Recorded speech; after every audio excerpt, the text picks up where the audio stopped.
What's up guys? Welcome to the podcast. Nico here with Jude.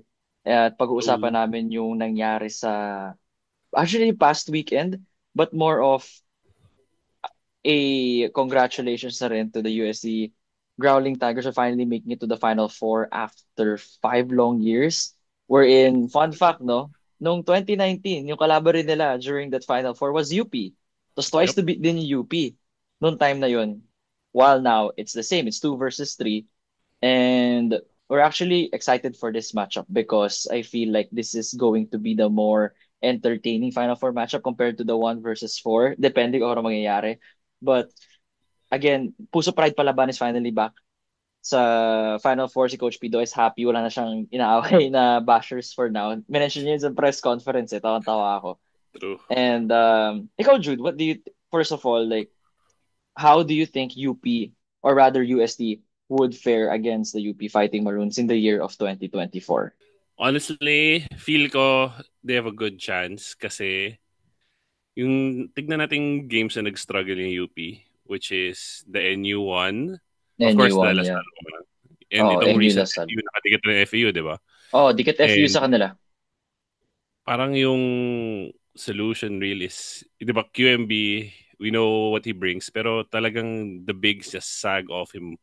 As in, not even to the point na hindi lang sa three perimeter, kahit, hindi lang sa 3-point line, even the perimeter, like, around 15 Tag feet, medyo talaga. nakadrop pa rin. Mm. So, yeah, like, they have Mo, tapos sila, si Jello Crisostomo, si Christian, si Manaytay, they have those three bigs in rotation that, I don't know, I think they have the tools. Yung offense sila, if it clicks like it did nung third quarter, grabe yung Asido. Like, Bahay niya yung I Phil think, Oil, oh, bro. Doon kasi siya naglalaro ng Perpetual, eh, di ba? Yung NCAA Finals. juniors ba yan? Oo, NCAA Juniors. Oh, okay. Bahay niya yung Phil Oil Arena. So, that's one factor siguro. And of course, talent. NCAA Juniors Yeah. MVP yan. For, like, walang, like, there's a Shot of, reason why. yeah. Parang from the start, parang ganda, parang medyo Klay Thompson nga yung form niya, na ang taas ng release Mas niya. natangkad niya rin. It's like 6'4". Yeah, yeah. So yun. I think they have a good chance, but yeah. Because mostly kasi Fortsky, kasi ang usually, you'll really have a small chance against UP pag one, you don't have a big, and you don't Mm. have a point guard that can match up with JD's leadership. Pero yun lang, parang ang devil advocate ko lang for USD is the last time Fortsky played against UP, yung last finals nila, Ateneo. was it 21? 21 ba yun or 22? 22, 20, no? 2020. Wait, 2023 nag-champion Ateneo, di ba? Kasi 2024 was Lasal. Lasal. Oh, 2023 Oh, Ateneo. yeah, that was 85. 23. Season Okay. 85. Oh. Yep, yep. So, the last time, if I remember correctly, like they won, pero parang fourth quarter nung game na yun, it wasn't over yet. Fortsy couldn't play anymore. Kasi Nagka-cramps. nagka-cramps na siya. Nagka-cramps Yeah. na siya. Sobrang bugbog niya sa rotation ni JD, Maymay, Terence Harold to an Fortea. extent. Yeah, Harold, tapos you add Felicilda to the mix. So, yun lang. So, if there's something they have to worry about, it's that. Because outside si Fortsky, it's si Paranada na ang usually bring the ball down for them. So, we'll see. It's a fun matchup. They both like to run. Kaya nakalayo UST, di ba? Tinakbuhan talaga nila yung Adamson. So, That's crazy. Hindi in-expect mo ba na magiging 75-49? Bigla na lang sa no. third quarter, dumamig Adamson. Sobrang Yep. lamig. Outscored 23-4. Yep. And I thought Grabe. na staying in that arena would be, okay, great. Feel ko magiging, close game till the end. And biglang third quarter, sabi Mhm. ko, no way. Bigla na lang nagising UST. Yep. And parang yung in-expect natin, di ba? Adamson really still relied on the three-pointer. Parang to an extent, na-limit nga nila yung offense nung start. Pero nung pumatok USD and they couldn't make their shots, wala. Because they So, were hitting Jude, shots nung first half, di ba? Ay, they sorry. were. They go Yeah. finish. Yeah, parang they were making the shots in the first half. Tapos, di sila makalayo. Because USD was also scoring after siguro yung opening run lang nila. Pero yeah, yun. Di nila na-sustain offense, tapos wala. Lumayo na yung USD. Yeah, actually, because diba, pinag-usapan natin before na if Adamson's going to win, they have to make it ugly. They have to make it an ugly game. Mhm. Pero when your team, the Falcons, are shooting at 24% while UST at 40%, tapos UST making Wow. 13 threes. Oh yeah, tas 24% lang yung Adamson. At the same time, UST shot 13 threes to just the 9 of Adamson. Tapos lahat, actually all categories is pointing towards UST during that game, from the USD. rebounds to the assists to the even the Turnovers, turnovers, no? 'di They ba? kind of, Lahat. yeah. So Like one of offensive the weaknesses rebounds of lang. USD, di Mm. ba? Mm. Turnovers. And they kind of controlled it last game. Exactly. Yun yung nangyari sa Adamson. That's why actually pag nanalo, it was like a battle for the third seed itong game na to. Because whoever won this Yep. game would be the third seed. Kasi imagine mo Yep. yun, Adamson, if they won, they could have been the third. Yep. Exactly. Like, especially if, di ba, you beat USD, for sure yung momentum mo going to that Ateneo game is way better. And even now, favored sila, di ba? So, yeah. Totoo yun. Mm. Mm-mm. Tapos like we talked about UP and UST, right? And the X factors here are of course going to be Fortsky and Mo Tungkara. Like alam natin si Nick Cabanero is amazing star, right? But it's mostly the big and the point guard that would determine, okay, how do we keep this close? How can we compete with UP? And then si Nick Cabanero, we already know what he's going to bring for the Growling Tigers. Yep, exactly. And yun na nga, 'cause even if Nick does his usual scoring, di ba? Ang daming, well, finally, di ba? Ito yung point mo last time na JD needs help and finally Yeah, JD Jeremy needs help. hit six threes ba? Six Six threes? threes, six threes. Yeah. 19 So, points ata si Jerry kahapon. Best game niya this season.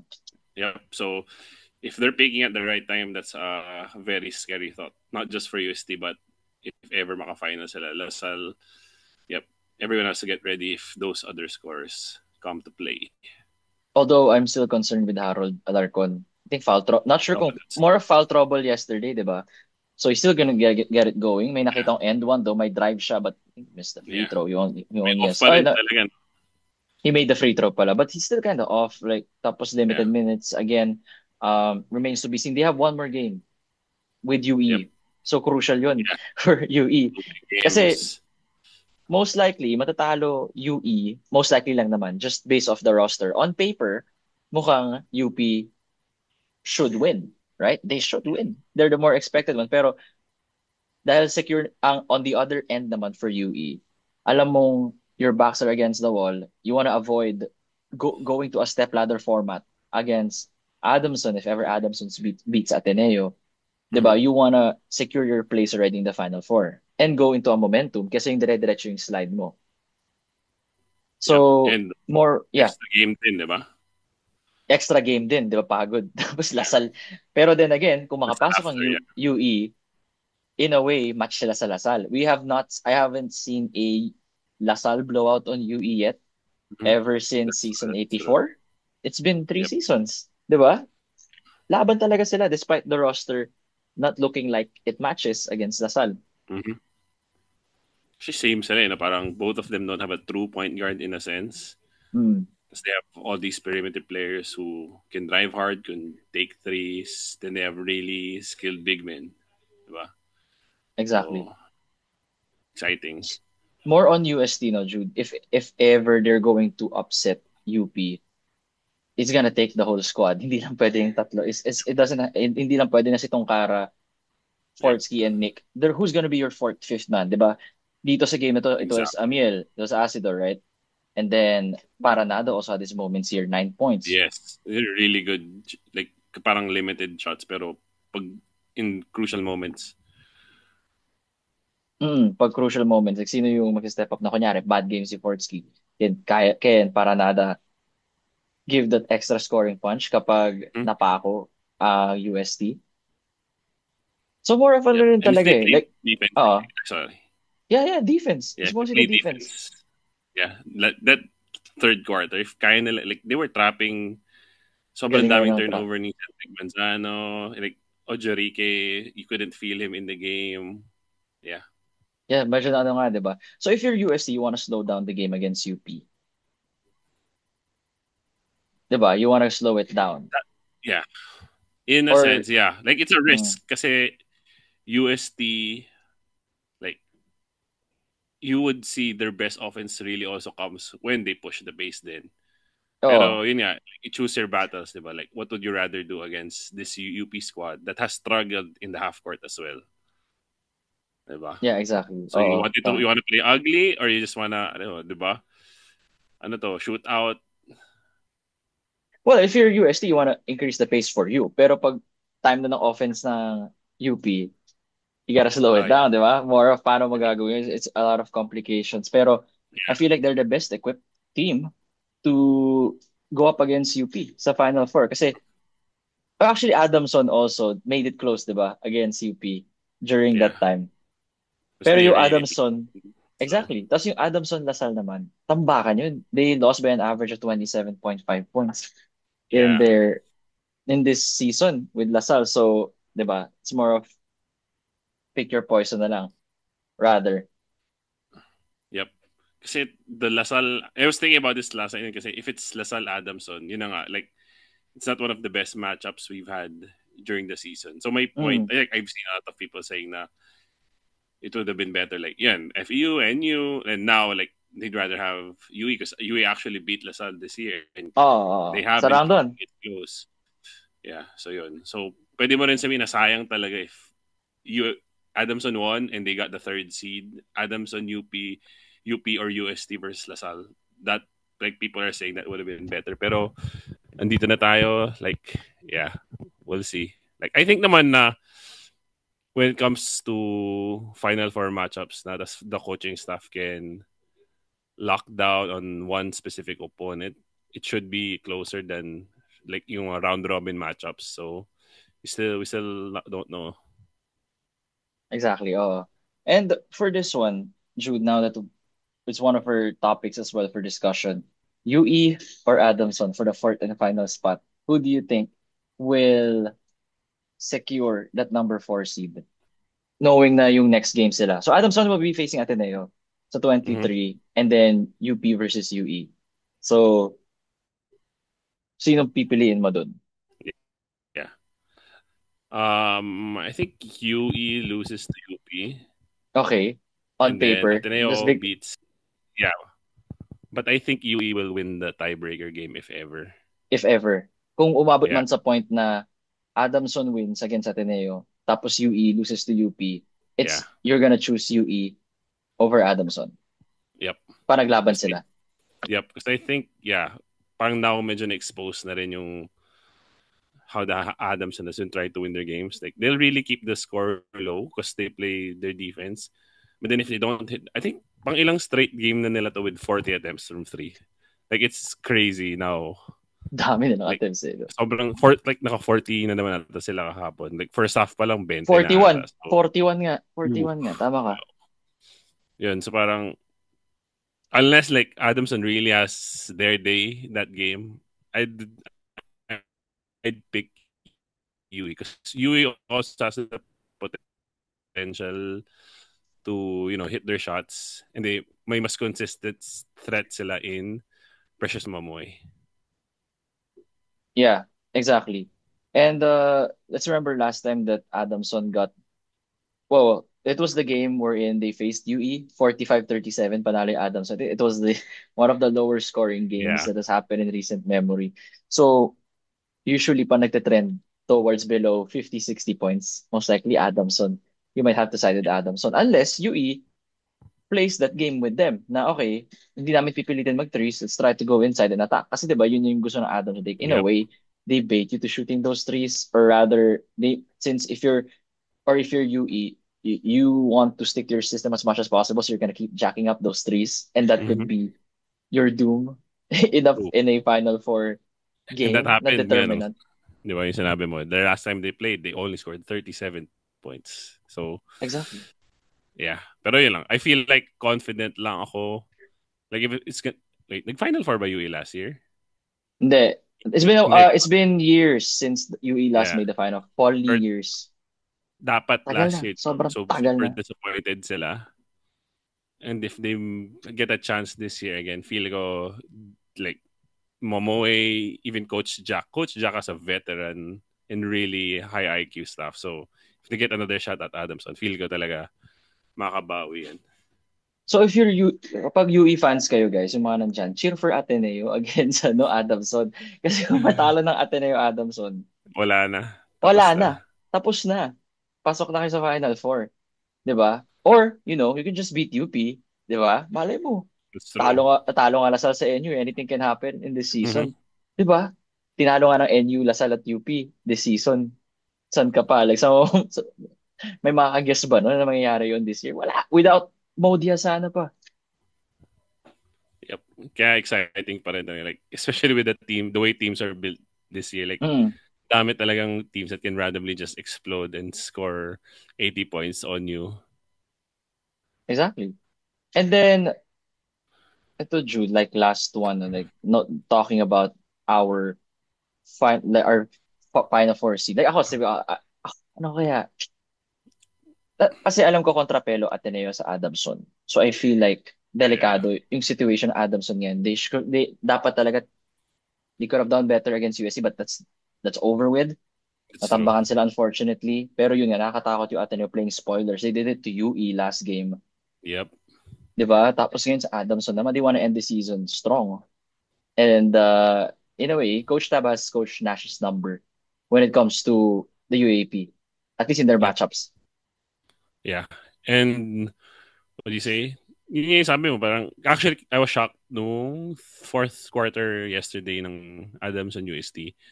Na parang, I think with 3 minutes left maybe or 2 minutes, linabas na ni, like, Coach Nash put his younger guys in. Na parang, ano may usual white flag na next game na let's try to get a little momentum. So parang, like I was talking to one of the UST players after the game na parang sumuko na nung fourth. So parang, Mm. that's kind of risky. Kasi like, okay, sige, let's focus on the next game na. Pero like you said, like kontrapelo talaga yung Ateneo Adamson. So we'll see. Sana mag-work out. Exciting to have a step ladder again for the second straight season. But yeah, it's super risky. Like Coach Tab last game of the season, first time they're gonna miss the final four. You know this guy, sila Coach Sandy are also there. These guys have a lot of pride and a lot of basketball. Ano ba? DNA basketball, what do you call Sabihin, this? baka bata pa tayo, Heritage, nandyan na sila. especially Bata sa pa lang tayo, UAP. Jude. Grade Oh, school, high di school pa pa lang payag tayo. na Nagko-coach end na on, mga. grade school pa lang. Grade school pa lang nagko-coach na Yep. tayo. So yeah. Yup. Oo, bata pa Tapos, tayo. yeah, We are young. we'll see. So Young pa, ano young talaga, pa. Pwede tayo pa talaga mag-player bro. nga. So, Oh, pwede pa. Pwede pa tayo mag-player. Ikaw pwede pa. ikaw, wag na ako. So, Ba't ako? 5'5" lang ako. Ano ba height mo? 6'2" ka, di ba? 6'3". Parang 6'2", okay 6'3". lang yan. Like, swear. Sinasabi ko to sa right? Like, sobrang quick off topic lang. Like, before, pag Oo. like 6 foot ka, like, sobrang big deal, di ba? Oo. Ngayon, damn, if pag mga 6 feet ka, wala, guard ka na lang talaga with all Guard ka the, na lang. Guard ka na lang. hindi, not even Phil Arms. Like, yung mga locals natin, Locals natin, grabe, like, 6'5", 6'6". may guard You know, skills. Kai Soto, di ba? It's crazy. Yep. So that's a good sign for basket for our chances internationally. So yeah, exciting. Humahabol na tayo sa at least skills development, no? Not just because Yep. na Part din yun. 6-footer ka, gagawin ka ng center. Yep. Grade school Mas pala. like skills talaga. Like it translates on all levels. KQ, the biggest example siguro. Like it started with Carl for me. Like grabe yung skill set ni Carl for a Mm. big like KQ's a whole another level. Si Carl Wing sa KBL. He's used as a wing. Yeah. Which is how it's supposed to be. In Yep. the international scene naman talaga. Yep.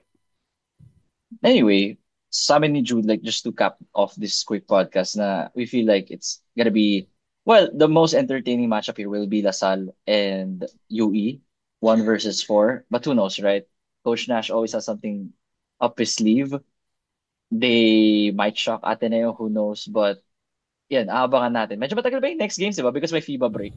Or rather sa 23 pa. So parang in between ng FIBA. So November 23 pa yung game ng Yeah. Ateneo. Oo. Tapos, Um, yeah. In between the FIBA. But the final four like 2 weeks away. oh, a few weeks away. Well, I Parang mean, side after, at Adams, it's Ada, Lasal, Adamson, Ano? like if yung Lasal, Adamson matchup yung mangyari, like they're number one and two defensively. Oh, pero yun nga, pero So iniisip ko rin if that yung happens, baka, it has the potential to, they're one, two, like just one thing to watch. Like the Adamson is defense. number one defensively, Lasal's number two. So you never know, they could really turn that matchup into like the like 50-point scoring games. And like you said, it favors Adamson if it stays that low. Well, last time yung mga games na against us, they scored 45. So parang Yeah. hindi pwede na sila lang yung below 50. Dapat Yun, yung that's kalaban true. din. So, yun yung ano dun, caveat dun. They still have to score more than the 50 points their opponent's gonna put up. But yun, anyway, exciting week for the UAP and actually Philippine basketball kasi yun nga, FIBA weekend. I mean, it's a Yes, FIBA weekend. sir. I mean, it's a FIBA week. We're going up against New Zealand and Hong Kong, and hopefully, if we win those two, pasok na daw tayo sa ano sa FIBA Asia Cup sa Saudi Arabia Yeah, as yeah, 2025. So, ayun, para tapos na. Pero medyo concerning lang yung some of injuries like kina AJ Edu, but that's for another yeah. topic. True. Again, guys, thank you so much for Ikaw na listening. For bahala those, dun. I don't know, sino to? Ikaw na bahala dun. Oh, tayo na bahala dun. Pag mga Yeah. after ng game, post game. Anyway, guys, for those Yes, on sir. YouTube, don't forget to like, comment, subscribe, and then on Spotify, follow 5-star rating. This is Nico with Jude. See you guys next time.